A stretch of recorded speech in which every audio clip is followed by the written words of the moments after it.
Hello everyone, welcome to YouTube channel SP classes Bikaner. आप सभी का आपके अपने YouTube channel SP classes Bikaner पर स्वागत है। आज बहुत विद्यार्थियों के कमेंट आ रहे थे कि सर आप जो राजस्थान में अभी विद्या संबल योजना उन पर आप वीडियो लेकर आइए। गेस्ट फैकल्टी क्या है, इसके फॉर्म कब भरे जाएंगे, या मान लो इसके अंदर क्या जो अपने योग्यता रहने वाली है, कैसे फॉर्म भरा जाएगा सर, कैसे हम गेस्ट फैकल्टी के अंदर टीचर लगने वाले हैं। तो हम इस वीडियो के अंदर चर्चा करेंगे। वीडियो को आपको पूरा देखना है।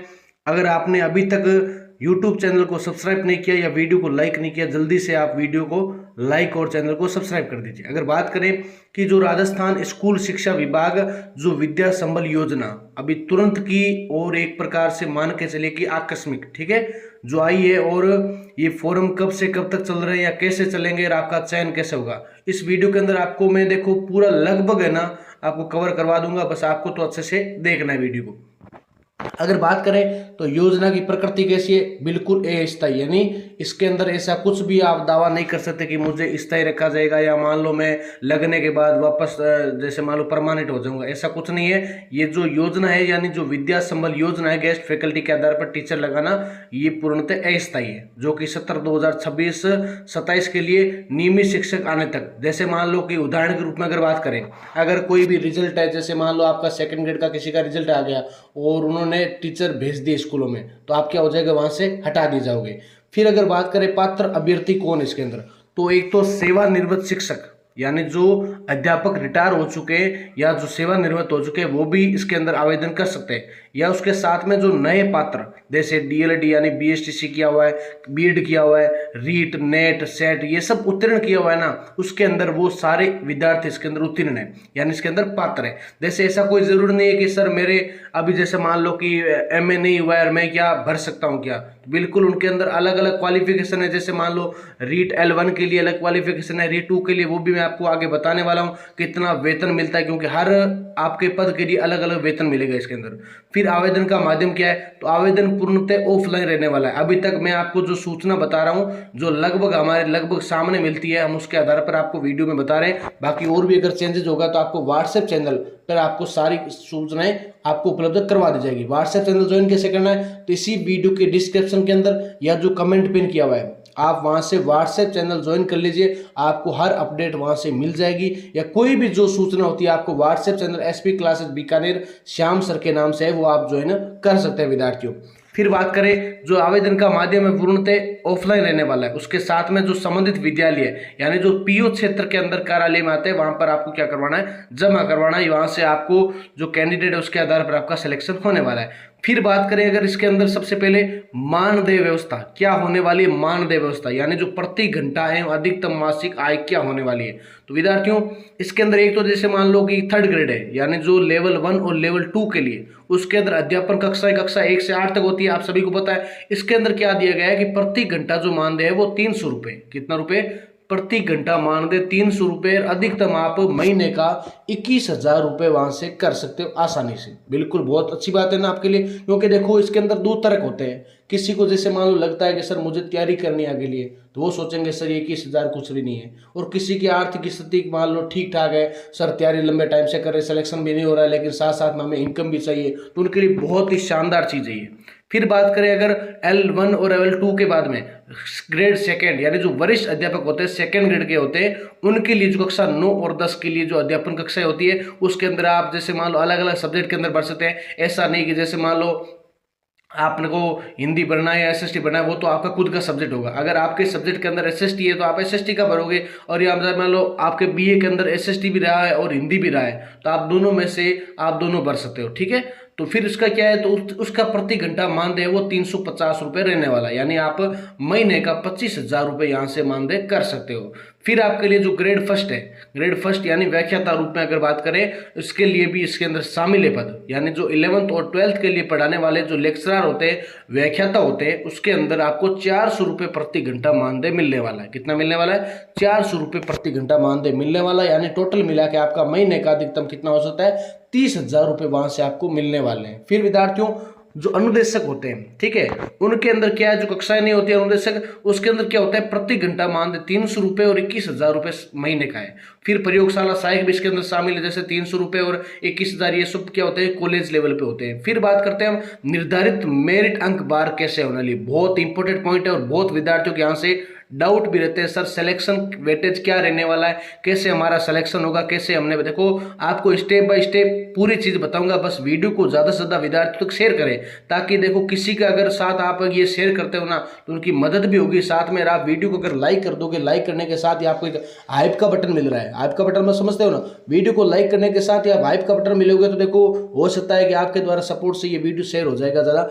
फिर अगर बात करें निर्धारित मेरिट अंक भार, यानी जो अध्यापक लेवल फर्स्ट है उसके अंदर क्या है, कक्षा 10 का जो भार होगा, यानी आपको ये पता होना चाहिए कक्षा 10 के कितने परसेंट जुड़ेंगे, कक्षा 12 का कितने जुड़ेंगे, फिर स्नातक जो बीए बीएससी बीकॉम कोई भी होते हैं, ठीक है, अलग अलग पद होते हैं उसके, फिर स्नातकोत्तर यानी जो एमए या एमएससी कोई भी होते हैं पीजी लेवल, उसका अलग वेटेज कितना जुड़ेगा। फिर आपका जो प्रशिक्ष ये जो अपने बीएसटीसी या बीएड होते हैं उसके अंदर आपका जो कोर्स किया हुआ है, चाहे आपने बीएससी किया या बीएड किया, क्योंकि ये तो आपको पता एलिजिबल है, जैसे मान लो ये तो आपके लिए कंपलसरी है, अगर यानी बीएड भी अगर नहीं किया हुआ है, फिर कुछ विद्यार्थियों के होते हैं सर मैंने एमए कर लिया, मैंने बीए कर लिया, क्या मैं भर सकता हूँ, बहुत विद्यार्थी आते हैं, ऐसा नहीं होता। उसके अंदर शामिल क्या है आपको पता होना चाहिए। सबसे पहले टीचर बनने के लिए क्या आवश्यक है, यानी L1 के लिए बीएससी है और बाकी के लिए बीएड हो गया। अगर आपने एमए प्लस बीएड कर रखा है तो आप क्या कर सकते हो, फर्स्ट ग्रेड का फॉर्म भर सकते हो, चाहे कंपटीशन एग्जाम की बात करें या गेस्ट फैकल्टी की बात करें। फिर बात आता है अध्यापन लेवल फर्स्ट की, यानी इसके अंदर कक्षा 10 का 30% यानी 30% शामिल होगा, आपका कक्षा 12 के अंदर 40% होगा, आपका बीए का कोई भी इसके अंदर वेटेज शामिल नहीं होने वाला है, यानी साथ में आपका एमए का और बीए का कोई भी रोल नहीं है अध्यापक लेवल 1 में। ध्यान से समझ में आ गई बात, यानी उसके अंदर आपका बीएसटीसी जो किया हुआ है, क्योंकि मुख्यतः आप L1 के विद्यार्थी है तो आपने बीएससी कर रखा होगा, उसके अंदर आपका 30% अखबार शामिल होगा। फिर आपका जो अध्यापक लेवल 2 है उसके अंदर आपका 10वीं का 20% और 12वीं का आपका 20%। आप अपने परसेंट के हिसाब से अगर आपके 12th के कितने आए, आप 10th के कितने आए, आप अलग अलग लिखकर उसको क्या कर सकते हो, उसके अंदर कर सकते हो। वरना आप कमेंट सेक्शन में बताइए कि सर हमारे इतने आए, हमारे इतने आए, हमें भी पता चले कि हाँ इस विद्यार्थी के ओवरऑल इतने परसेंट बन रहे हैं। फिर आपके लिए जो L2 के विद्यार्थी हैं जो कक्षा 6 से 8 तक होते हैं उनके अंदर स्नातक वालों के लिए 30% शामिल है। कितना है, 30%, यानी एमए का कोई भी रोल नहीं है, उसके अंदर आपका बीएड का या बीएसटीसी का 30% शामिल होने वाला है। साथ में आपको पता होगा कि जो वरिष्ठ अध्यापक है सेकेंड ग्रेड के विद्यार्थी होते हैं उनके अंदर आपको 10th और 12th का मात्र 10% शामिल होगा। कितना होगा, 10 और 10, यानी ये 20% ये हो गए। फिर आपका जो स्नातक है यानी जो आपने बीए कर रखी है ना, उसके अंदर आपका सेकेंड ग्रेड के अंदर आपका 50% वेटेज, यानी आपके कितने परसेंट आए, बीए के अंदर आपके 60% है तो उसका आप 50% कर लीजिए, यानी 30% शामिल हो जाएगा। या मान ले आपके 70% है या आपके 50% है, वो आपका उस हिसाब से 50% कवर होगा। कब कवर होगा, वो आपका सेकंड ग्रेड आपका अगर आपने उसके लिए पद लगा रहे हो। ठीक है विद्यार्थियों, नेक्स्ट बात करें अगर उसका एमए का शामिल होगा क्या, बिल्कुल नहीं होगा एमए का, मैंने देखो सारणी के हिसाब से समझा दिया आपको। उसके बाद जो आपका बीएसटीसी या बीएड है ना, उसके अंदर आपको 30% शामिल हो रहा है, यानी जो बीएसटीसी बीएड है वो तो सभी के अंदर कॉमन आ रहा है 30%। कितना आ रहा है, 30%। फिर आती है बात व्याख्याता की ग्रेड से फर्स्ट की, तो ग्रेड फर्स्ट के अंदर व्याख्याता के अंदर क्या है, जो स्नातकोत्तर यानी जो एमए एमएससी के ना, उसके अंदर क्या है आपका 50% प्लस आपका बीए का 20% शामिल होने वाला है, साथ में आपका जो बीएड का है 30%। ठीक है, तो यानी आप अपने अंक बार के हिसाब से आपकी मार्कशीट के आधार पर आप अपने हिसाब से कैलकुलेट कर लेना।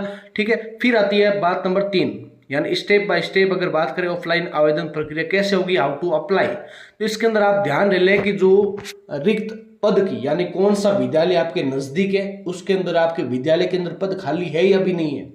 ऐसा भी होता है कि आप उसके अंदर अप्लाई कर देते हैं कि सर मैंने अप्लाई कर दिया, लेकिन उसके अंदर हो कि वहां पर पद खाली नहीं हो, आपने एसएसटी के लिए कर दिया लेकिन वहां पर एसएसटी का पद खाली भी होना चाहिए। फिर क्या होता है, इसके लिए आप जानकारी कहाँ से लेंगे, तो इसके लिए जानकारी आपको शाला दर्पण पोर्टल, आप सर्च करोगे गूगल पर या क्रोम पर शालादर्शन.com, तो वहां से आपको सारी जो अपडेट है, यानी वहां से आप सिटीजन में जाओगे, फिर आप स्कूल के बारे में पीएम श्री है या मान लो जो सीनियर स्कूल है या एलिमेंट्री स्कूल है, आप सब उसके अंदर जाके सर्च कर सकते हो। आपका ब्लॉग डालोगे वहां पर, आपका डिस्ट्रिक्ट जिला डालोगे तो वहां सारे पे आपको शो हो जाएंगे, उसके हिसाब से आप देख सकते हो कि हाँ इस स्कूल के अंदर ये पद खाली है। यानी जो विद्यालय पीयू के नोटिस बोर्ड पर इसकी सूची भी देख सकते हैं, ठीक है। लेकिन मुख्य रूप से आपको साला दर्पण पर देख लेना है। उसके बाद क्या करना है, उसके बाद में आपको आवेदन फॉर्म प्राप्त एवं पूर्ण भरना है। यानी जो आप आवेदन पत्र आपको कहीं से भी उपलब्ध हो जाता है, या मान लो जैसे मान लो आप टेलीग्राम या व्हाट्सएप चैनल ज्वाइन कर लेना, ताकि मैं आपको उसकी लिंक दे दूंगा। आप जितने विद्यार्थी वीडियो को देख रहे हैं ना, आप टेलीग्राम चैनल को मैं लिंक दे दूंगा इसके अंदर, व्हाट्सएप चैनल की लिंक भी आपको कमेंट पिन किया हुआ है, वहां से आप सीधे ज्वाइन कर लेना, ताकि मैं इसकी जो आवेदन प्रक्रिया यानी जो कैसे आपको आवेदन करना है पूरा परफॉर्म आपको भेज दूंगा, ठीक है। इसी वीडियो के अंदर दे भी रखा है वो। फिर निर्धारित आवेदन पत्र भाग 1, उसके अंदर व्यक्तिगत सूचना भरनी, जैसे मान लो आपका नाम क्या, आपके पिताजी का नाम क्या है, ये सारी जानकारी उसके अंदर शामिल होगी। फिर शैक्षणिक योग्यता, आपने बीएड की है, एमए कब की है, उसके अंदर परसेंट किया, ये सारी जानकारी आपको ऑफलाइन के माध्यम से आपको भर के पूरा शैक्षणिक योग्यता भाग 3 अनुभव आप क्या रखते हैं, ये सारा भर के आपको क्या करना है, जमा करवाना है। क्या करना है, जमा करना विद्यालय के अंदर। लेकिन याद ये भी रखना है, आज चालू हुआ है लेकिन 26 तारीख को अवकाश भी है सभी विद्यालयों में, तो आपको जमा कब करवाना है। हो सकता है कुछ विद्यालयों के अंदर डेट अलग आ जाए, यानी जो जिले हैं, जैसे मैं किसी विशेष जिले की बात नहीं कर रहा हूँ, जैसे सीकर, बीकानेर, गंगानगर, हनुमानगढ़ या चूरू, बारा, कोई भी जिला, डूंगरपुर, ठीक है। तो ऑल ओवर जिले जो मैं आपको सूचना दे रहा हूँ ना, वो आप अपने हिसाब से नोटिफिकेशन देखे कि हमारे जिले का नोटिफिकेशन इस तारीख से आया है, हमारा जो डेट है ये है। यानी लगभग जिलों की तारीख जैसे मान के चले 27, 28, 29 है, ठीक है। तो उनकी जो डेट है वो लगभग 31 तारीख को जिले आवंटित हो जाएंगे, या उनकी सूची जारी हो जाएगी। कुछ के अंदर 3 तारीख भी आ सकती है, कुछ के अंदर अलग भी डेट आ सकती है, ठीक है। तो वो आपको अपने हिसाब से देख लेना है। फिर उसके अंदर क्या होगा, नेक्स्ट जो आएगा, आवश्यक दस्तावेज संलग्न करना है। यानी जो आप फॉर्म भर के आप दे रहे हो उसके साथ में आपकी फोटो कॉपीज लगनी चाहिए। यानी जैसे 10th की, जैसे मान लो L1 का दे रहे हो, तो मुख्य रूप से उसके अंदर रीट की पात्रता भी जरूरी होती है, ठीक है। उसके अंदर क्या होता है, सभी शैक्षणिक है और उसके साथ में अंकगणिकाओं और प्रमाण पत्रों की जो, यानी मान के चले कि जो मुख्य रूप से सभी जो आपके पास मार्कशीट है, एमए, बीएड, आपके बीए, ये सारी आपके पास अगर उपलब्ध नहीं तो आप कॉलेज से प्राप्त करें, या कहीं से आपको दे रखी है तो वहां से आपको लाके जमा करवानी है साथ में, यानी फोटोकॉपी। फिर आपको क्या करना है, शपथ पत्र और जांच सूची, जिसके अंदर जो आपको 14 बिंदु वाला एक निर्धारित क्या होगा प्रारूप, उसके अंदर शपथ पत्र एवं चेक लिस्ट में क्या होगा साथ में भरना है, और प्रत्येक पृष्ठ पर हस्ताक्षर करना है, ये आपको जो उसके अंदर होगा शामिल करना है, ठीक है। फिर आपको क्या करना है, ऑफलाइन जमा करवाना है। क्या करना है, ऑफलाइन जमा करवाना, अंतिम तिथि व निर्धारित समय सीमा के भीतर।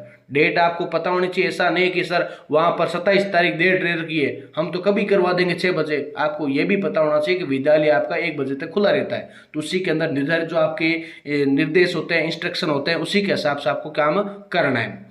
फिर आपके लिए क्या होता है, नेक्स्ट ऑफलाइन जमा करवाना है, और पीयू कार्यालय में व्यक्तिगत रूप से जमा कर रसीद प्राप्त कर लेनी है। नेक्स्ट जरूर दस्तावेज जिसके अंदर वो लगभग आपके लिए कॉमन है कि 10th की मार्कशीट होगी, 12th की होगी अंकबालिका, या स्नातक जो ग्रेजुएशन की मार्कशीट है, स्नातकोत्तर एमए की होगी, पोस्ट ग्रेजुएशन जो आपको यदि लागू है, यानी आप फर्स्ट ग्रेड व्याख्याता के लिए अभी लागू कर रहे हैं। फिर या जो अन्य पहचान जैसे आधार कार्ड वगैरह, ये सब क्या होता है नॉर्मली है, ठीक है। जाति का इसके अंदर ज्यादा कोई रोल नहीं होता, क्योंकि आरक्षण का वगैरह इसके अंदर शामिल नहीं है। फिर मूल निवास प्रमाण पत्र, अगर कोई कॉलेज, ये स्कूल वाला या कॉलेज वाला कोई मांगते हैं तो ये आपके पास होने से एलिजिबल, लेकिन मैं जो आपको बता रहा हूं उस हिसाब से। फिर इसके अंदर आपको यह भी पता होना चाहिए विद्यार्थियों कि जैसे मान लो बीएड है, बीएससी है, डीएलएड है, प्रमाण पत्र, ये रीट, ये तो आपके पास होना ही चाहिए। जैसे मान लो आपने अगर नेट कर रखी है, सेट कर रखी है, तो वो भी आप वो के साथ में ले जाओ, उसका भी एडवांटेज आपको ज्यादा मिलेगा। यानी शिक्षण गेस्ट फैकल्टी अनुभव प्रमाण पत्र यदि हो तो, या नवीनतम पासपोर्ट पास ये भी होनी चाहिए। यानी उसके अंदर आप फॉर्म जमा करवाओगे, उसके अंदर आपको फोटो भी साथ में लगवानी है। निर्धारित प्रारूप का 14 बिंदु शपथ पत्र आपको देख लेना। फिर महत्वपूर्ण कुछ नियम और सत्य की गाइडलाइंस कौन सी है कि एक तो ये पूर्णतः अस्थायी व्यवस्था। क्या है, पूर्णतः अस्थायी व्यवस्था। ये व्यवस्था केवल एक शैक्षणिक सत्र के लिए अथवा पद पर नियमित शिक्षक के आने तक प्रभावी होगी। ये सबसे इंपॉर्टेंट बात आपको ध्यान रख लेनी है कि आपको जो गेस्ट फैकल्टी के टीचर लगवाए जा रहे हैं, आपके चाहे 21,000 है, 25,000 जो भी है, वो आपकी एक प्रकार से अस्थायी है। आप जैसे ही मान लो उस विद्यालय के अंदर कोई भी टीचर उसके अंदर आता है, उस पद के लिए भरने के लिए आता है, आपको वहां से हटा दिया जाएगा और वहां से आपके टीचर के आधार पर आपको उनको लगा दिया जाएगा। यानी आप दावा नहीं कर सकते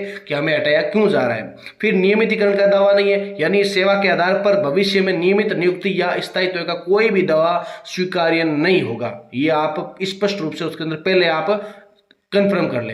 फिर स्थानांतरण नहीं है, ऐसा नहीं है कि मैंने यहाँ ज्वाइन कर लिया, मैं अब जैसे मान लो भरतपुर का हूँ और मुझे झालावाड़ जाना है, मुझे बीकानेर जाना है, वैसा भी इसके अंदर शामिल नहीं है। एक बार आपको मिल गया फिर आपको करना है। हो सकता है आपके जैसे मान लो टीचर की भर्ती आती नहीं है, या मान लो आप वहाँ पे लगे हो तो आपके देखो वो बेनिफिट भी है, या हो सकता है जैसे मान लो आप लगे और 1 साल के बाद टीचर की ज्वाइनिंग दे दी वहाँ पे, तो आपको वहाँ से निकलना पड़ेगा। ठीक है, ये मेरी भाषा के अंदर बता रहा हूँ, ऐसा कोई रूल नहीं है, बाकी मैं आपको बता रहा हूँ अपने हिसाब से। फिर कार्य मुक्ति, कम कार्य कुशलता, दुराचार या बिना सूचना, अनुपस्थिति, सक्षम अधिकारी द्वारा बिना कारण, ये सब क्या होता है, समाप्त की जा सकती है। ये तो देखो आपको भी पता है कि कोई प्रिंसिपल है, टीचर है जो सबसे बड़ा है, यानी ठीक है, हमें उस नियम कानून कायदों के अंदर रहना पड़ेगा। ठीक है, अगर वो जिस हिसाब से बोलते हैं तो हमें उसे कार्य करना पड़ेगा, उसके आधार पर वो कार्य कुशलता या बिना जो दुराचरण व्यवहार के आधार पर आपको हटा भी सकते हैं। ठीक है, ये सब इसके अंदर शामिल है।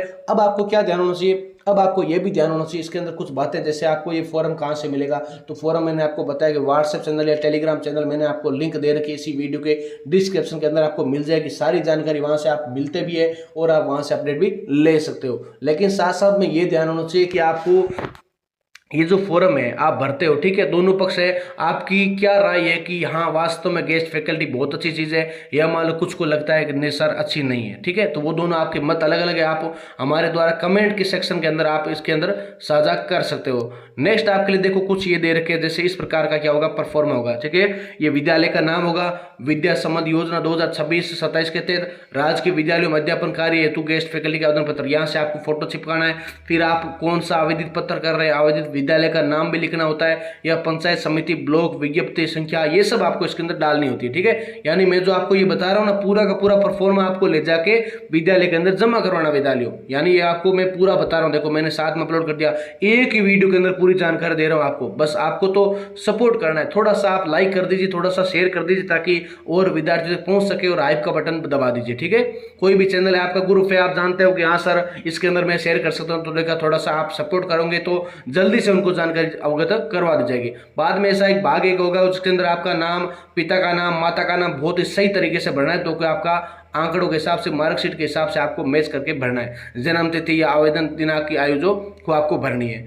फिर आपकी अगर कैटेगरी है वो भी आपको लिख देनी है कि आपकी कैटेगरी कौन सी, ज़्यादा कोई फर्क पड़ने वाला नहीं है। स्थायी पता लिख देना है, पत्र व्यवहार हेतु पता या mobile number, WhatsApp number, email ID, जो जनरल आपके लिए इन्फॉर्मेशन है वो आपको भर देनी है। उसके बाद आपके लिए जो भाग 2 आने वाला है, भाग 2 उसके अंदर क्या है कि एक तो शैक्षणिक और व्यवसायिक योग्यता, आप क्या योग्यता रखना है, 10th रखते हैं तो उसके अंदर आपको बोर्ड का नाम लिखना है, विषय का नाम लिखना है, उत्तीर्ण वर्ष कौन सा है, श्रेणी, डिवीजन, कुल क्रमांक, ये सब इसके अंदर डालना है। कक्षा 12वीं है उसके अंदर भी लिखना है, स्नातक, ग्रेजुएशन, कुछ विद्यार्थियों को क्या होता है BA बीएड होते हैं, मैं आपको डाउट क्लियर कर देना हूँ, कुछ विद्यार्थियों को होता है BA प्लस बीएड, यानी 4 साल का जो इंटीग्रेटेड कोर्स होता है, उसके अंदर भी आपको पता होना चाहिए कि आपके चाहे 70% है 80% है, वो आपको कॉमन करके उस हिसाब से आपको लेने हैं। ठीक है, यानी दोनों का आपको मिक्स करके, यानी जो आपका अगर सेकंड ग्रेड के लिए लगाते हो तो वो आपका पूरा उसमें से 50% प्लस 30% आपका कट कर दिया जाएगा। ठीक है, फिर बात करें डीएलएड या BSTC या कोई भी आपका कोर्स है, वो आपको उस हिसाब से आपके सत्र डाल देना, आपने कौन सी यूनिवर्सिटी से की है, आपके जैसे उदाहरण के रूप में आपने राजस्थान यूनिवर्सिटी या MGC यूनिवर्सिटी या मान लो JNU यूनिवर्सिटी कोई भी है तो आपको भर देना है। उसके अंदर आपका सब्जेक्ट कौन सा था, आपने MA हिस्ट्री से की है या फिलोसॉफी से की है या कोई भी सब्जेक्ट से किया, वो आपको डाल देना है। उसके अंदर फिर कोई भी आपके पास डिप्लोमा है या आपने कोई कर रखी है, वो भी आपको इसके अंदर मेंशन कर देना है यदि लागू है तो। ठीक है, नेट सेट ये वगैरह कोई भी है तो आपको डाल देना है। फिर आपके लिए जो भाग 3 है उसके अंदर आपको क्या रहने वाला है, इसके अंदर आपको पता होना चाहिए, एक तो संस्था का पूर्ण नाम, पता, पद, अवधि से अवधि तक, कुल अनुभव, नियुक्ति, ये सब आपके अंदर शामिल होगा। फिर आपको उपभोक्ता एक आवेदन पत्र दिया जाएगा जिसके अंदर मैं ये नाम, आपका नाम घोषणा करता हूं कि मेरे द्वारा आवेदन पत्र में प्रदत्त सभी सूचनाएं मेरी जानकारी में सही प्रमाणित एक सत्य है, इन सभी सूचनाओं में कोई त्रुटि पाई जाती है तो इसके लिए मैं स्वयं उत्तरदायित्व रहूंगा। आपका नाम साइन करने ना, आपको ये सब पता होना चाहिए विद्यार्थियों। फिर आपके लिए देखो इस प्रकार से एक प्रारूप शपथ पत्र भी रहने वाला है। जैसे मान लो आपको पूरा नाम लेना है कि मैं फलाना, जैसे मान लड़की हूं तो लड़का हूं, ये आपको लगा देना है। पिता का नाम, पूरा सचन, यानी राजकीय विद्यालय कौन सा आपका विद्यालय में, दिनांक इस टाइप से, इस तारीख से आपको गेस्ट फैकल्टी के रूप में उपस्थित दे रहा हूं मैं, यदि विद्यालय का जारी विज्ञापन या क्रमश से कोई भी प्रकार से, आप इसको पूरा पढ़ लेना अच्छे से। आपको पूरा कैसे पढ़ना है तो मैंने फिर से आपको बता दिया, व्हाट्सएप चैनल पर ये भेज दी जाएगी या टेलीग्राम पर आपको डाल दी जाएगी, आप जल्दी से ज्वाइन कर लीजिए ताकि आपको हर अपडेट वहां से मिल जाए। फिर आपको ये पूरा का पूरा आपको अच्छे से भर देना है, या साथ में आपको सत्यापन करके आपको वहां से वेरीफाइड हो गया आपकी सूची जारी हो जाएगी। इसके अंदर क्या होता है विद्यार्थियों कि जैसे मान लो चयन प्रक्रिया क्या, जैसे मान लो पीओ क्षेत्र के अंदर या जो विद्यालय आपका आप फॉर्म लगाते हो तो आपकी प्रक्रिया जाती है, आपके जो 3 कैंडिडेट वहां से आते हैं उसके आधार पर मेरिट बेस पे निकलती है। मेरिट जैसे मान लो आपके परसेंट कितने, या मान लो एक पद के लिए अगर 5 आवेदन आए तो 5 के जिसमें से मान लो जैसे किसके परसेंट अच्छे हैं वो लगभग उनका सिलेक्शन हो जाता है। ठीक है, तो आप वीडियो कैसा लगा आपको कमेंट सेक्शन में बताइए, या मान लो कोई भी आपके लिए और इन्फॉर्मेशन है तो आप कमेंट सेक्शन में बता सकते हैं। बाकी आपको वीडियो कैसा लगा, या और इसके अंदर क्या सुधार होना चाहिए, गेस्ट फैकल्टी भर्ती है होनी चाहिए, टीचर लग रहे हैं आज से आपको बेनिफिट होगा, या मान लो आपके हिसाब से जो आगे स्थायी भर्ती है वो होनी चाहिए जल्द से जल्द, तो आपका क्या राय है इस वीडियो के बारे में, या वीडियो कैसा लगा है, मैंने जो देखो सूचना देने का कार्य है वो आपके लिए किया, वो आपको कैसी लगी, आपके लिए भर्ती किस प्रकार से आपका दिमाग में ये सहयोगी कर रही है, तो आप कमेंट सेक्शन में जरूर बताएं। बाकी देखो इसी अपडेट्स के लिए या कोई भी कॉलेज एग्जाम की हमारे द्वारा मैराथन क्लासेस लगाती है उनके लिए आप SP classes Bikaner YouTube channel को आप सब्सक्राइब कर सकते हैं। इसी के साथ जय हिंद, जय भारत, ऑल द बेस्ट। आशा करता हूँ आपको वीडियो बहुत ही ज़्यादा अच्छा लगा होगा।